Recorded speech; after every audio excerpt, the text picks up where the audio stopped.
Okay.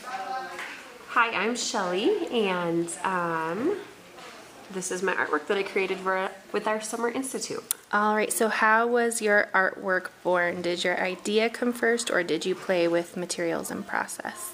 Mine was definitely a little bit of both. I had sketched the day before an idea with kind of the contrast between a mountain kind of serene feeling and then a chaotic craziness, but I had no idea how I was going to do it and if I was going to do it. So along the way, it became what it was.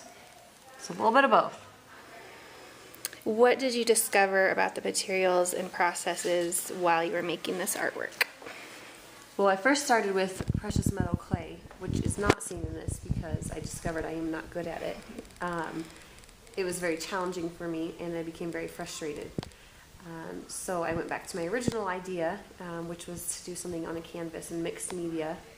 And I discovered I'd never put plaster on a canvas before, so I discovered that worked. And just kind of some self-discovery because I wanted to create something that was maybe a little less vibrant and colorful and try to be more muted, but apparently I'm unable to be a muted person. So what did you discover about yourself as a person? You kind of just mentioned, or as a teacher and an art maker. Well, as a teacher, I became kind of more my eyes open to how students feel because I became very frustrated with this project a few times. One, I was comparing myself to other people around me and seeing how my ideas were totally not in line with theirs, or that maybe I thought what they were doing was cooler but didn't know how to do it. So I just think that's interesting to kind of consider how the kids feel when they're working next to a naturally gifted artist. I also have been thinking a lot about the planning stage because even with the best laid plan, you kind of have to go with different ideas and go with the flow of what's going on. So, What was your guiding big idea that you considered as you created this work? well, our big idea was to kind of focus on identity and what that meant to us, which posed my first challenge because I, like you, my identity is changing as I become a mother here in a couple months, and a teacher. I'm going back to school for my master's, family life, everything. So my identity kind of is a lot of different things. And so I decided actually, through my frustration and challenge of what to do, realize that maybe that's who I am. That I am many things in one. So I'm born and raised Fort Collins native, and I kind of have this calming effect of, you know, being in my roots, being close to the mountains. But then right now I'm juggling a lot of things. So these different circles represent everything that's kind of in the air and the unknown.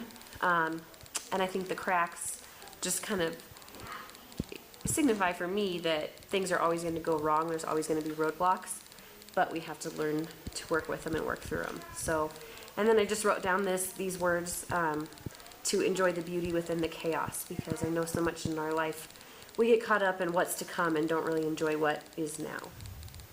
How did your inner critic guide or obstruct your process?